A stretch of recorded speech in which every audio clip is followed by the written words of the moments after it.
Well, it's 3 minutes past midnight, and that means in just over an hour you will have the company of Dotun Adebayo, the night watchman here at 5 Live. Please get in touch with Dotun 08085 909 693. He's your perfect companion to see you through the night. Gordon Smart here, it's 5 Live, and I tell you what, it's that time of the week on this show when we link up with a man who's been so obsessed with music all his life that he insisted that his dolls came from New York, his Mac was from Fleetwood, though sadly he doesn't have the hair to need his Bay City Rollers anymore. It's this man. Weeknights with Gordon Smart.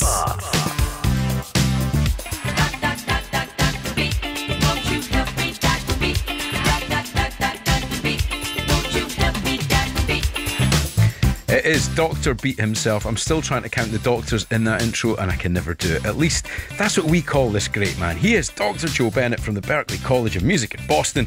He's our resident musicologist, and every week he presents us with a subject and a playlist so we can listen to some great songs, old and new, from all sorts of different genres, and learn a bit more about what it is that drives our love affair with music. Here he is, the one and only Dr. Joe, and apologies for that joke. This is when I chuck somebody else under the bus and say they wrote it. Well, yes, as a member of the short-haired community, I have not had a need for rollers since I'm going to have to admit it now, the Bon Jovi curly perm days. I had a rock Bon Jovi curly perm when even John Bon Jovi had given up having a rock curly perm. Yes, it was. But yes, I'm now embracing the bald, and it feels good. Good man, good man. I should say that's Rudy, who works here at 5 Live. That was entirely his fault, that joke. And if both of you went on tour, he's follically challenged too. You could be wrong, said Fred, if you wanted to be. Right, Joe, we're talking about time signatures this evening. And on the surface of it, this sounds quite complicated, but you are the expert at distilling complicated musical information. How do you describe it? Well, I hope so. I hope it's not going to get too nerdy and technical. Basically, all music has a time signature, and we all do it with, regardless of our level of musical training, we tap our foot along to the music. And everyone's heard someone counting in a band. You count in a band, you usually count in a band 4. And nearly all pop music is in 4 time, some variation of 4 time. And normally you think 1, 2, 3, and 4, and that's a sort of what we would call the groove of the music, and it could be a bit funky. 1, 2, and 3, and a 4, and those subdivisions of the beat is what like the hi-hat does, or the shakers, or the rhythm guitar. But very commonly the simple beats are played by the bass drum. So let me demo on guitar 1 second. So grabs acoustic guitar. If I'm just going to play like 4 chords to the bar, here's a chord of C. 1, 2, 3, 4, and I could subdivide that beat, 1, 2, 3, 4. But whatever I do with the rhythm pattern, you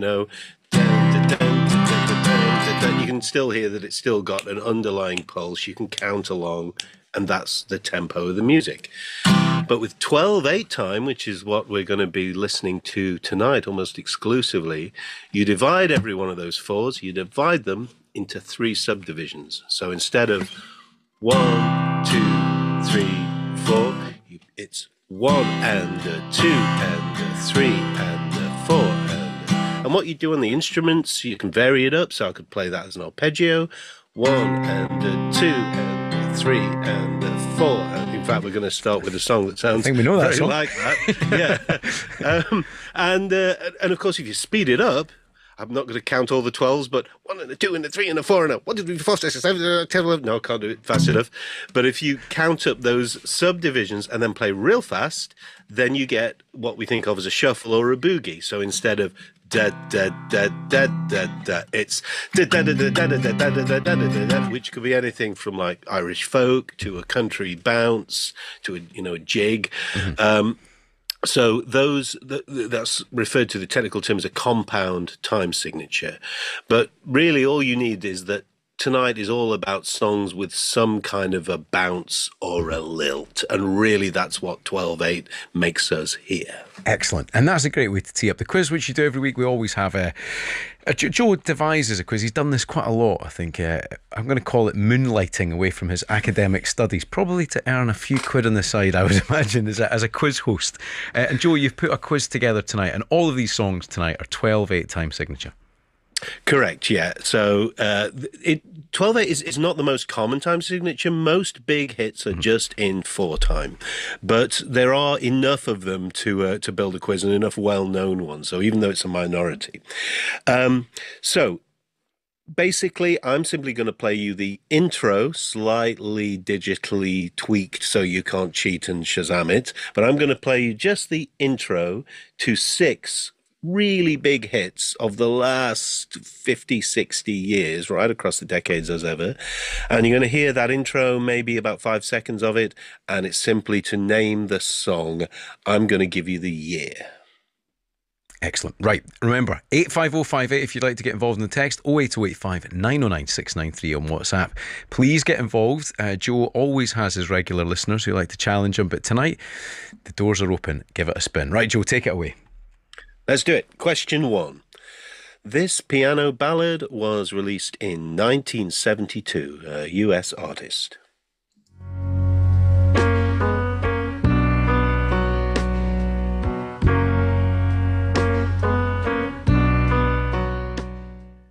Question 2.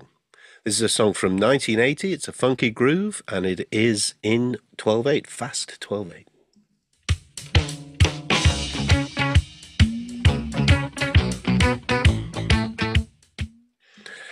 This British band, for number 3, released this extremely famous song. I think a lot of people are going to get this one. The extremely famous song was released in the UK in 1985.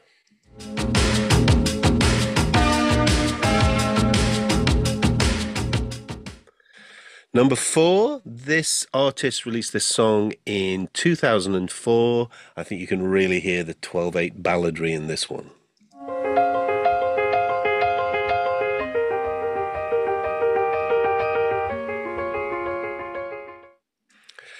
And this next one, this is a little bit more pop, sort of electronic-y, and it came out in 2010, number 5.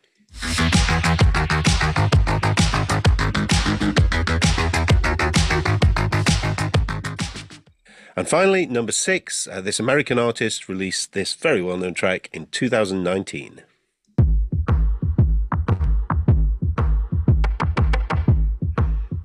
There you have it, 6 12/8 intros. Name the song. Absolutely brilliant. Professor Joe, 85058 on text, 08085 909 693.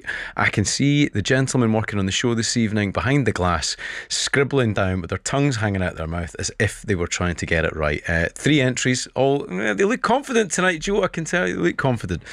But that can sometimes just be bluff. Right, let's move on, shall we? And we'll give you a reminder, by the way, in about 40 minutes' time if you missed any of those clues. Right, we're going to start with the song and a version of it, and I think most of us will already know. We could kind of hear it in that little bit of acoustic guitar from Joe a second. Ever Work Again from the proceeds from that. Well, they certainly didn't need to. It is one of the most successful songs of all time. It holds all kind of records. It's very close to the most covered songs of all time. I think there's something like 1,500 recordings of it that have been made by more than 670 artists in multiple languages. So obviously we heard there the perhaps the best known, almost certainly the best known one by the Righteous Brothers. And I'm very pleased that you played the 1965 version, not the horrible one from the late 90s where they got hold of an electronic keyboard that they were determined, and it just sounds so plastic and awful when they re-recorded it. So that's very much the original, the one that everyone knows. And the 12/8 should be fairly obvious, I hope, because it's got that 1 2 3 1 2 3 thing. You'll hear that arpeggio. So it's played there on an electric piano. Here it is on guitar. So 1 2 3 1 2 3 1, and then round the chord loop, A minor, 1 2 3 1 2 3, and so on. So it's a very slow 12/8, and I thought, as well as it being an enduring classic, it would be a good sort of gentle intro, particularly for those folks who are not right into music theory as much as I am, to just really feel the 12/8, to feel those groups of 3, da da da da da da in the whole groove. But so much for the music theory. What I found really interesting when researching this song some time ago for a separate project is the history of it. So it occurred to me, I've known this song like everyone for decades and played it in a ton of bands. And I never asked myself the elephant in the room question, which is, why is it called Unchained Melody? Why is that the title? So, as ever, the internet has the answer for everything with a bit of help of AI. So, in 1955, there was a movie that came out called Unchained. And the music was written by a composer called Alex North, who wrote that melody or a variation of it in the 30s. And it was the theme from the movie. It was a theme that appears in the movie. So the movie itself, Unchained, is a mid-1950s prison drama. It's set in a minimum security prison where inmates are given more freedom to prepare for sort of re-entry in society. And it's the stories of this one inmate, Steve Davitt, he's not sure should he escape or should he serve out his sentence. And in a scene really near the end of the movie, he goes to the sentencing folks and he says, okay, what's going to happen? And they say, we're not going to tell you. We'll tell you tomorrow. You got to go back to your cell. And he goes back to his cell, and one of the other inmates plays that song, and it's a wonderful, poignant movie. You can find the old movie online. So that's why it's called Unchained. It's from a movie called Unchained. Yes. And it never occurred to me to ask or look it up. It's funny that, isn't it? How you just say them without thinking about the origin. And the 12/8 time signature, does that make it more difficult to sing, Joe? Well, I think it's an extraordinary vocal on that track, and it, because it's so slow, you've got that I'm not going to sing it in. Well, he does sing it in that. Oh, I can't quite get the rest of it, especially when he goes higher into the falsetto range. But you've got to hold that note for a long time. Oh, and so on. So because the tempo is so slow. So it's not the 12/8 necessarily, but the tempo itself and the beautiful legato melody means that you've got to have a singer that can really hold those long notes accurately. So is the time signature the reason you think that it's been covered so many times? It's difficult to know, what is the secret sauce that makes a hit. If I did know the answer to that, despite spending my life analysing pop music, I would at the very least write a book about it or an academic paper. But we can say that hits have certain characteristics. So it's a very accessible chord loop.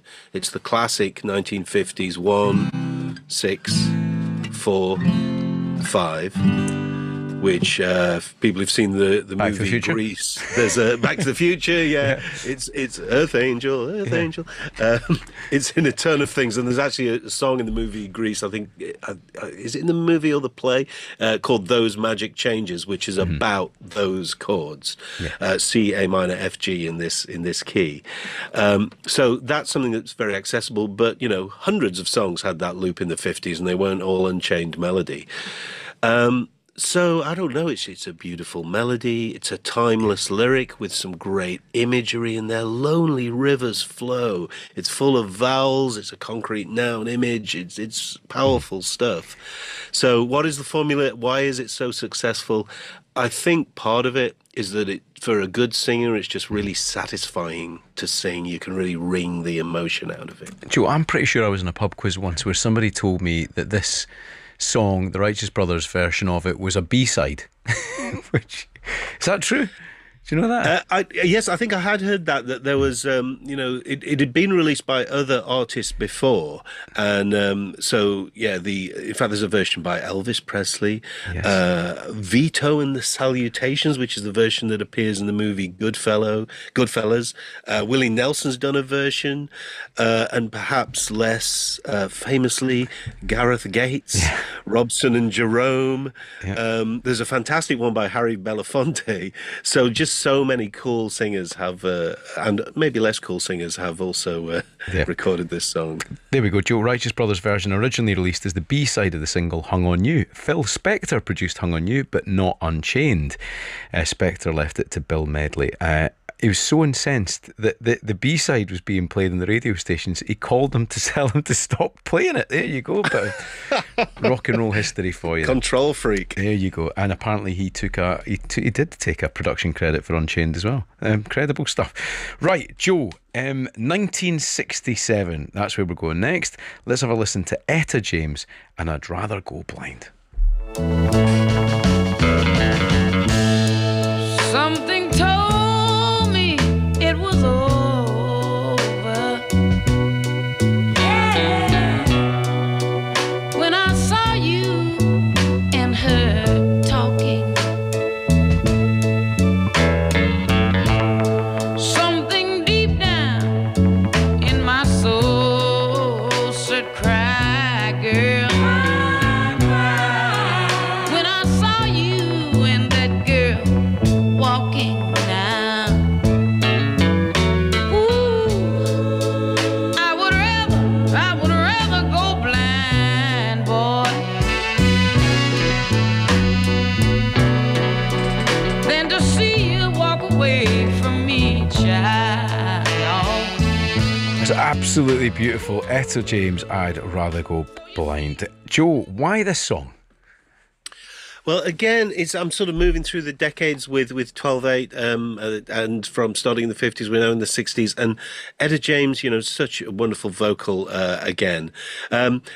It's also piques my curiosity about finding sounds like wherever they may be found.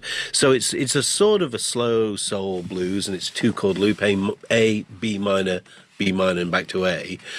So you've got that. So if I pick near the bridge, it will sound a bit more twangy, like it is in that record. So we get. And there you can hear the 12 being played by the electric piano in the right hand. So it's just a chord that goes jet, jet, jet, jet, jet, jet, jet, and then the electric guitar in the background playing bass riffs. It's something like and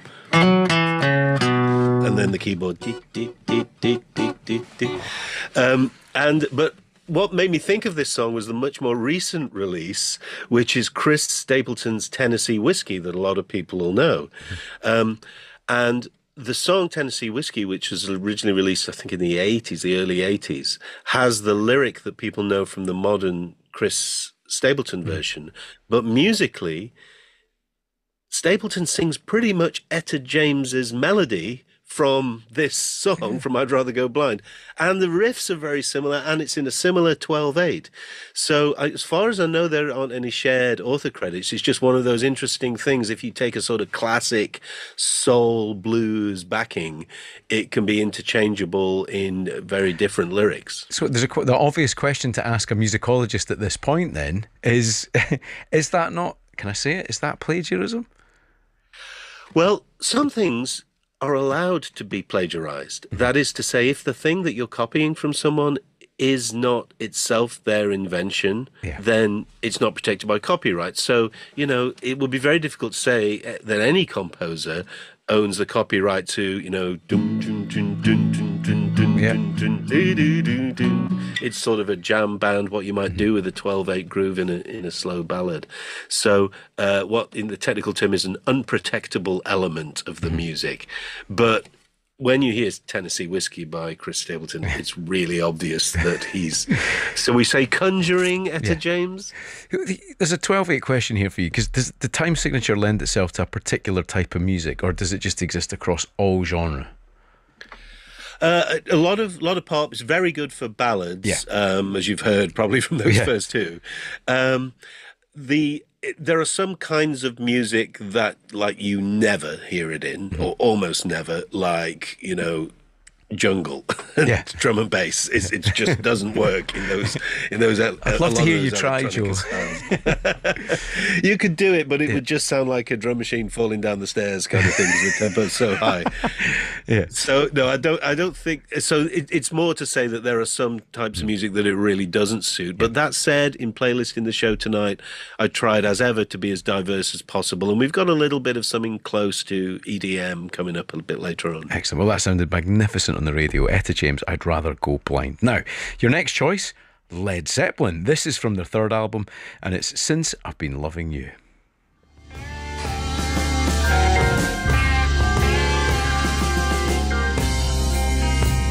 Everybody trying to tell me that you didn't leave me no good. I've been trying. Lord, let me tell I really did the best I could. from 7 to 11 every night. I said it kind of makes me laugh. A drag, drag, drag, drag. Lord, yeah, let it ride now, now. Since I've been loving you, I'm about to lose my working mind.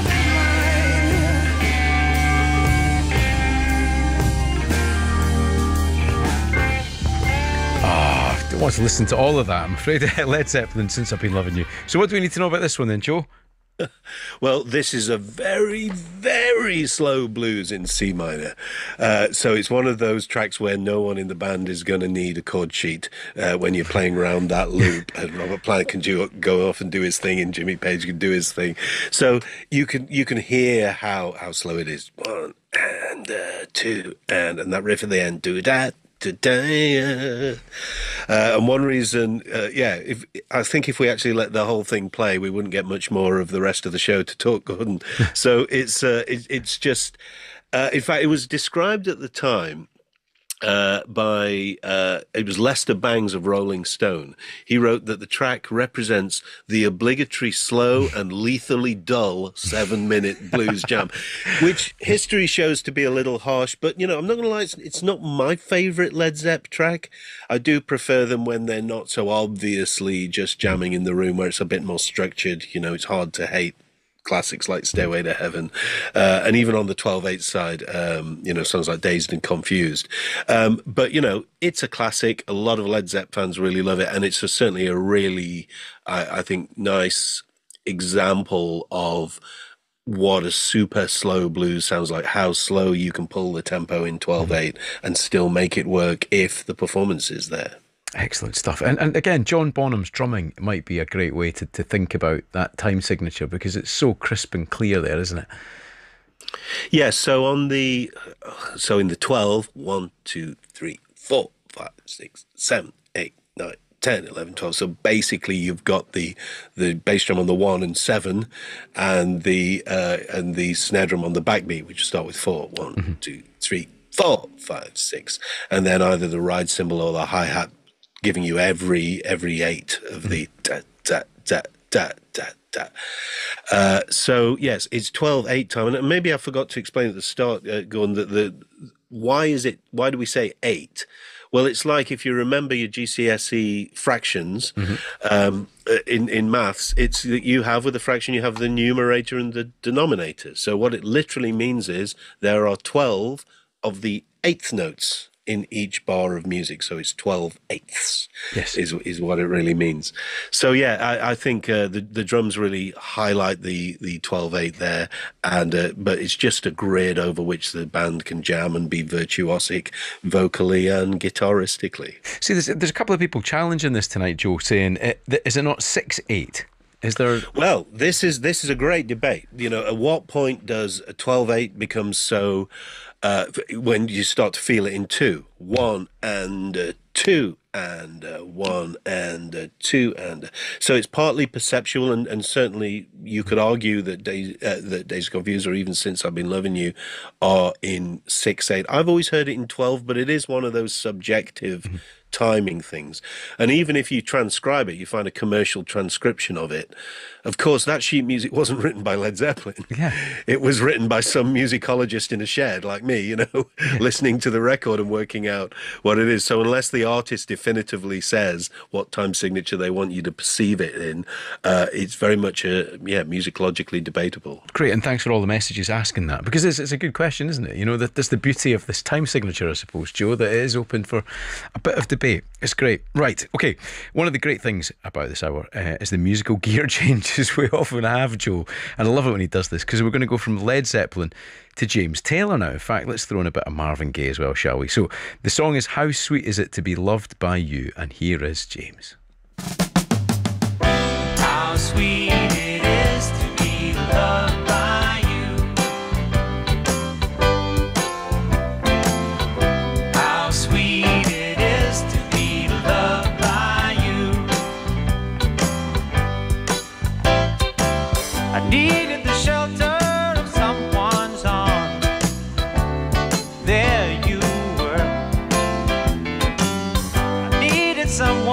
understand my ups and downs. There you were,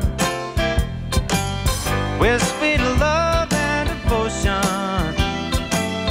deeply touching my emotion. I want to stop and thank you, baby. I want to stop and thank you, baby. Yes, I do. Absolutely beautiful. James Taylor, how sweet is it to be loved by you? And as promised, here's a little bit of Marvin. How sweet it is to be loved by you. Yes, baby. Ooh, how sweet it is to be loved by you. Ooh, baby, I needed the shelter of someone's arms, and there you were. Joe, thank you very much. What a brilliant suggestion that is. This is brilliant music after midnight. So why do you want us to hear both versions this evening, Dr. Beat? Well, I think it's because a lot of people think it's a James Taylor song. You know, you know, I think I probably, like a lot of people, heard the James Taylor version before I heard the Marvin Gaye version, and they're both fantastic in their way. Funnily enough, I heard him play it live last week. James Taylor was in Boston. He's age 76, was touring with his all-star band, and I thought, I've got to catch him while he's in town. And obviously, he's a famous son of Boston, so I actually went to see him play at the MGM Music Hall here in Boston, and it was just absolutely terrific. Did he do Sweet Baby James? Of course, yes, and just all of the hits and a couple of slightly less well-known ones, and you know, he's absolutely charming. And because he is from New England, from this part of the world, there was when he sung that line, and so was the turnpike from Stockridge to Boston. And you know, I've driven on the turnpike from Stockridge to Boston, singing that line, and yeah, and you just can't stop thinking of it. So I wanted people to hear both versions. You know, the James Taylor one was in 1975. It's got slightly more sophisticated production because of the time it was recorded and the technology of the recording. The Marvin Gaye one is a little faster, it's in a higher key, it has more reverb, and James Taylor, given his sort of laid-back approach to all of his repertoire, it is a little slower, and he sort of chills out into it, fills it out with some wonderful harmonies. So yeah, it's a terrific version, but that's an example of 12/8 that feels like 4. So the 12/8 is really telegraphed by that drum fill that we hear. But it's actually a longer fill in the Marvin version, but you really feel it as 4. 1, how sweet it, a 1, but it's actually a 1 and a 2 and a 3 and a 4 and a 1 and a 2 and a 3, and so it is a 12/8, but it's a 12/8 that feels like a sort of a shuffle feel. But yeah, James Taylor has been on my mind like Carolina is on his, and I just thought, well, have we ever had James Taylor on the show? Even if we have, it's not too soon to bring him back. And Carly Simon sang on that song as well, did she not? Was she not doing backing vocals on that? I believe so, yes. I think I'd heard that too, that actually she's in there on the BVs. So, yeah, I didn't know that until quite recently. But I think it's something we've been talking about for a while. Maybe we should do a whole show of, like, unexpected people doing backing vocals. Yes. I can think of a few. I bet 5 Live listeners can think of some more. Yeah. So we could probably get a whole show out of that. Or even unexpected musicians appearing in other musician stuff. The one that got me the other day, you mentioned them already, was John Bon Jovi, and he was a studio tech, an engineer, wasn't he, on Let's Dance by Bowie. Don't know if you know that. Oh, really? Yeah. I did not know that. There oh, my goodness. So, yeah, Bon Jovi was kicking around helping out when Nile Rodgers was making that album with David Bowie. There you have it. So, yeah, we've squared the circle there. Brilliant stuff, Joe, by the way. This is great tonight. Excellent. Right, so you've just heard a bit of James Taylor for the first time with some added Carly Simon and Marvin Gaye. Now, we're up in the year 2000. We're going to listen to a song that didn't chart in the UK, D'Angelo. And just before we play it out, what are we listening for, Joe, specifically in this track? So this is what you're listening for here is the famous Questlove beat. So Questlove was the producer and the drummer on this track. And around about the turn of the millennium, hip-hop and R&B beats were starting to find this sort of interesting middle ground between drum machines and live drummers. And the key to the Questlove beat is to lay back slightly on the beat, so it's not everything you don't have everything machine-like in time, because it's very easy to program a perfect beat with a machine. You introduce these slight imperfections on the hi-hat in the rhythm, and it makes the track's bounce just seem a little more quirky and less predictable. So as we're listening to it, listen out for the for the hi-hat that's spelling out the 12, and just the general sort of feel that the rhythm is, yes, it's 12, but it's slightly askew. Excellent. Right, let's have a listen. D'Angelo, and this is Send It On. Fall behind. Gotta find a better place. Find a better space so that someone like me need the wrong place. Someone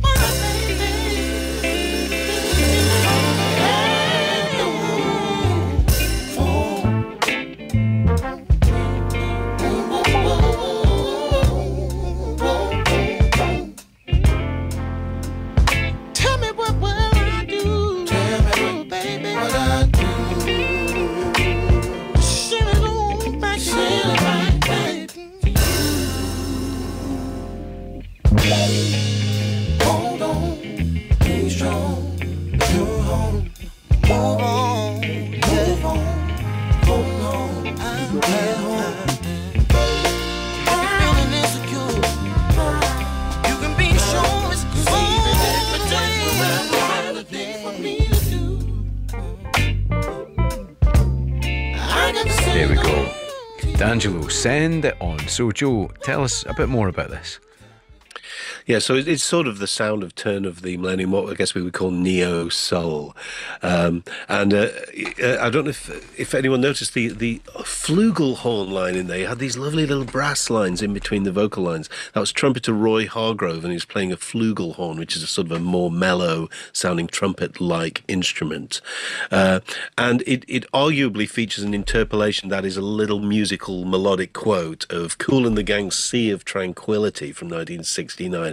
So there's a little bit of that sort of sampling culture borrowing in there quite deliberately. But yeah, for me that track it's so interesting rhythmically. It seems on the face of it to be like just an obvious 12/8, but it's Questlove's drumming that just makes it sound so much more quirky and predictable. And even though, you know, in so much R&B and hip-hop and soul, everyone has access to drum machines, recorded live soul band in the studio. And yeah, not huge in the UK, but went platinum in the US. So, you know, an influential track. Joe, I don't think we've ever discussed this before, and we've never really done a brass section either. But when I was younger, I played in a concert band and a brass band, and I played the cornet. But why would you go for a flugelhorn there rather than a trumpet or a cornet? Because where does the flugelhorn sit in that family? It's a little bit about range, but it's mainly about timbre. You know, you want that sort of it's quite a lot mellower sound than a trumpet, and obviously in a soul track like that, you don't want to be too in your face with the brass section. Gotcha. See that we're learning. And there's another one for the list. Maybe some famous brass for another Doctor Beat section further down the line. Get down with the trumpets, as they say. Let's do it. Indeed. And by the way, that song was recorded at Electric Lady Studio in New York. So you can imagine Hendrix, Stevie Wonder, Led Zeppelin, Erykah Badu, a famous room to record magical music like that. Right, Joe, your next choice. 11 years ago, Disclosure, and this is featuring Sam Smith, and the song is called... And a little bit in the bass line, spelling out the 12. It was, of course, the breakthrough track for Sam Smith. That is, I think, the thing that people know it for now. They created that vocal that really everyone thought, who's this vocalist? So Disclosure is an English electronic music duo, brothers Howard and Guy Lawrence, and... So they said that they thought Latch was too weird for the radio, not clubby enough for the clubs, and that's because of the time signature. So the band thought it was in 6/8 time. 6/8 time, right? Yeah. Not even 4/4, the more commonly used time signature for house music. Are they wrong? Well, again, it is a compound time. So if you're hearing that, if you can count it as 2, 1, 2, 1, and 2, 1, 2. 1, 2, or 1, 2, 3, and 4. They're both sort of equally valid interpretations. And of course, it's very much in the ear of the listener. Where do you feel the pulse? Where do you feel the beat groupings? But it would certainly work on a sequencer. You could program it in either, and it would sound the same. Is that why musicology is so difficult in court then? Because you could present one argument and another lawyer potentially could present a different time signature. Have you ever found yourself in that position? Certainly, it is not uncommon because transcription is not purely a science. It's partly an art. How do you interpret the music and put it down on the page? And it's certainly the case. In fact, it's usually the case that either side's musicologist in music copyright litigation will pick holes in the other one's methodology. I've done it all the time. I've had it done to me many times.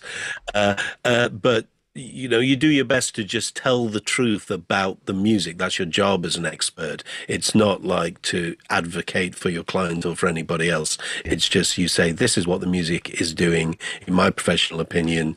And so what I personally try to do is tell all my clients in advance that I'm an ethical musicologist and I will tell them the truth, even if it's not what they want to hear. Excellent. And that's why you're on this show as well, Joe. Right, it's 43 minutes past midnight and we've got loads of text that I want to share with you in a second, Joe. But before we move on, I think it's time to remind everyone about this week's quiz. So what are we going to do again tonight, Joe? If you just give us a wee recap. Okay, so the quiz is all about big hits in 12/8. You could argue 6/8. You can hear it that way. And basically, the goal is simply to name the song. We've got a lot of music still to get through, so I'm going to rip through them here. You get 6 questions. I'll give you the year and the intro. Tell me the song. Question 1. This song is from 1972.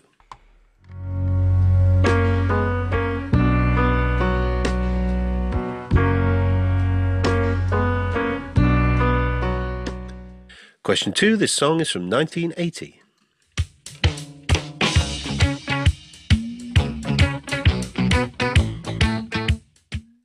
Number 3, this is a British release from 1985.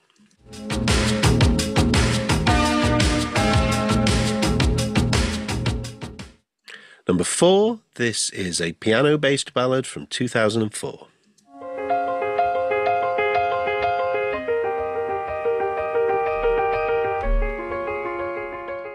Question 5, this electronic track is from 2010.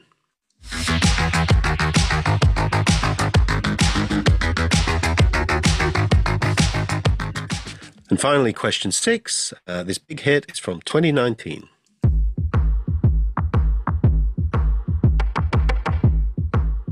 Simply name the song. Excellent stuff. Love it, Joe. Right, and remember, we're always after songs that sound similar or may have influenced other recordings. If you've got any in mind, we'd love to know. 85058, or you can email gordon@bbc.co.uk.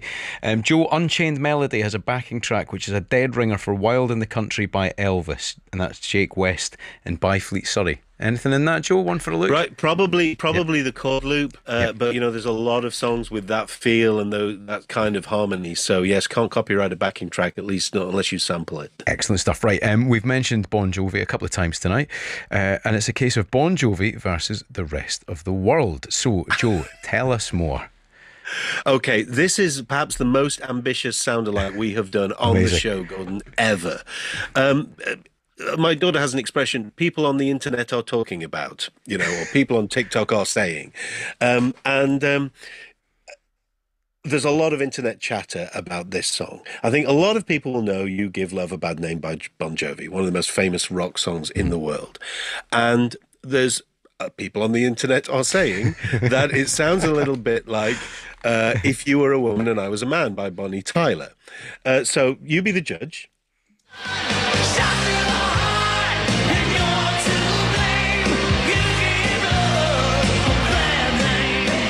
And here is Bonnie Tyler.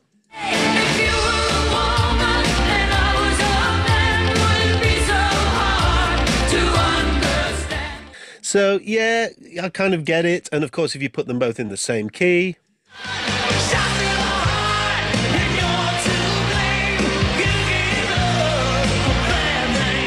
And here's Bonnie.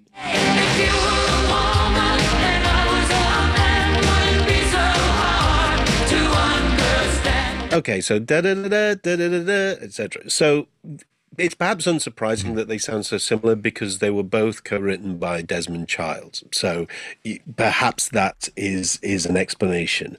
But then I was talking with my wonderful research team, shout out to Rafi and Maddie and John, who always help me to get the playlist right for the show.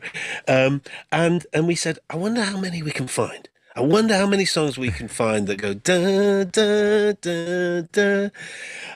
And so here's a bit of a summary of some of them. I don't think we found them all, but we got 13. So starting in the 50s, this is Harry Belafonte in 1956, Mary's Boy Child. Hark now, hear the angels sing, a new king born today. So obviously different production, but similar gesture. Then it got really crazy. So a little bit similar vibe. Patti Smith, 1978, Because the Night.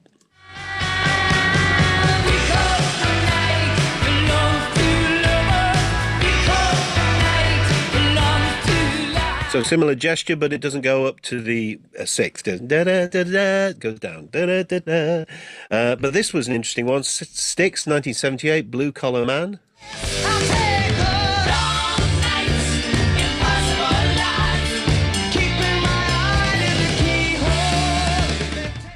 This is Laura Branigan in 84 with The Lucky One.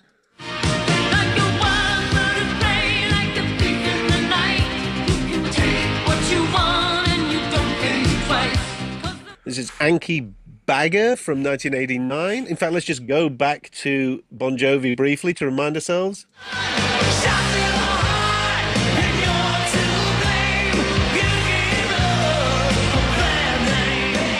Is the aforementioned Anki Bagger.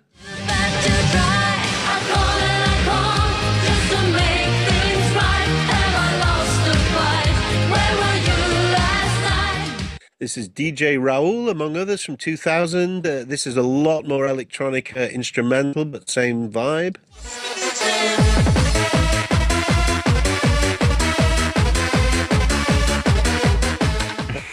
Banging techno. This is Dragon Force, who a lot of people will know through Guitar Hero. I think we had them on the show a while ago with their song Bad Boy. Strike of the Ninja, this one.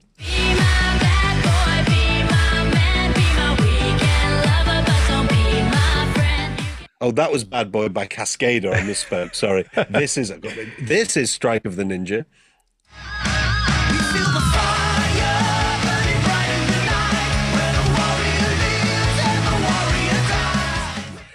And this is Swedish symphonic metal band Sabaton with their song about a sniper, which is called White Death.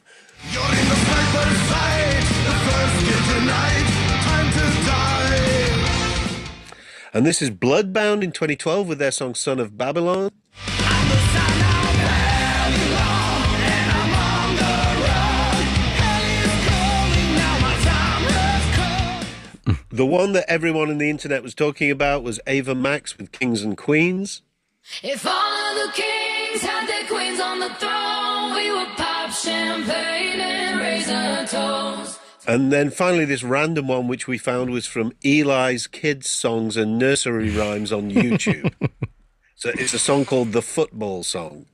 The game's back on, let's make a goal.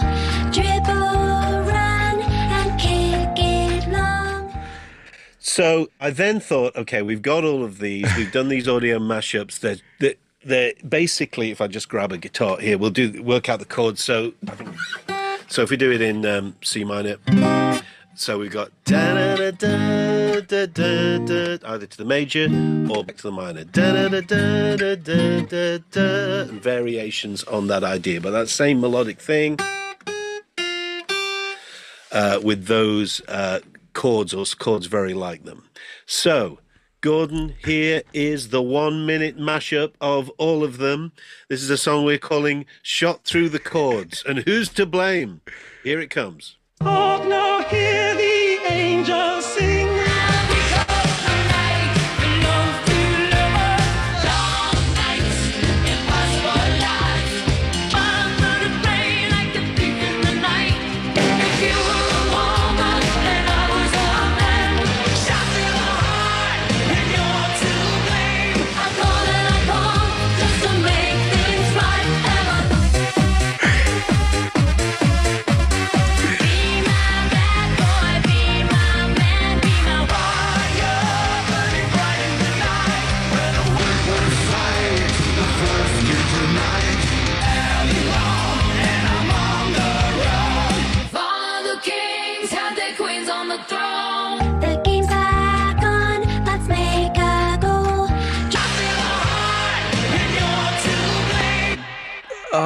Joe, Dr. B, I want to clap on the radio because that was so good. The boys behind the class are clapping as well.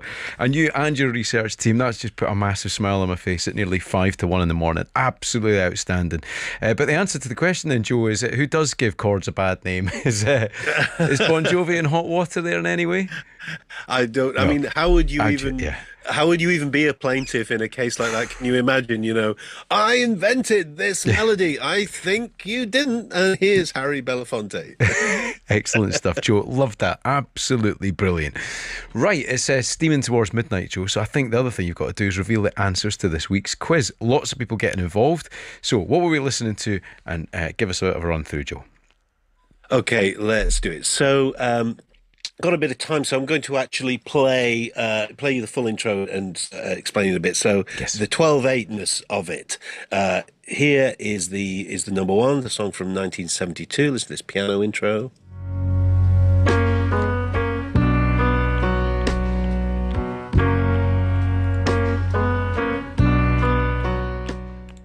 So I hope a lot of people would got that because it was certainly in the 90s. It was famously on, I think it was a BBC ad kind of thing, and it had this fantastic version.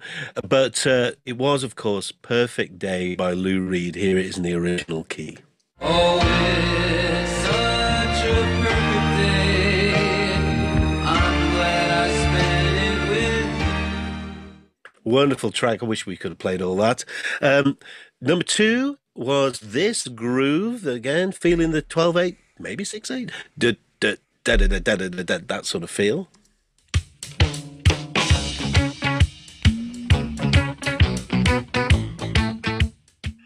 Great groove there. And it was, of course, Master Blaster by Stevie Wonder.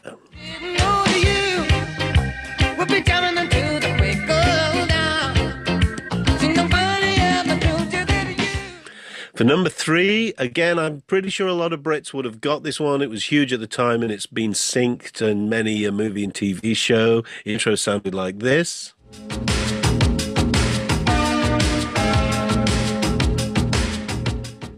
Was, of course, Tears for Fears, and Everybody Wants to Rule the World.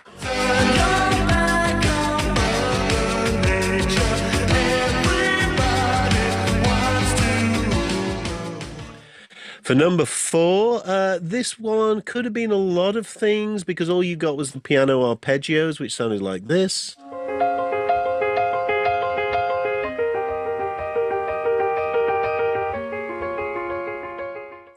So that track was from 2004. It was the wonderful Alicia Keys, and this is the chorus. Some people want it all, but I don't want nothing at all. If it ain't you, baby, if I ain't got it, you, baby. So this next one, this is number 5, and it was a huge hit again, still many hundreds of millions of streams. This is from 2010. This synthy intro sounded like this.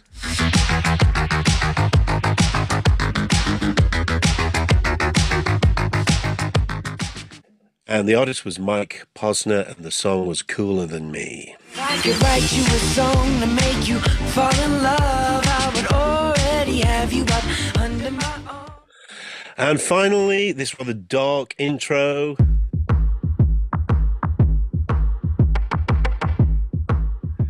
We may even have played it on the show in the main section once before. It was Billie Eilish and the song Bury a Friend. What do you want from me? Why don't you run from me? What are you wondering? What do you know? So, Gordon, my only fear this week is I might have made it a bit easy. Well, you know what?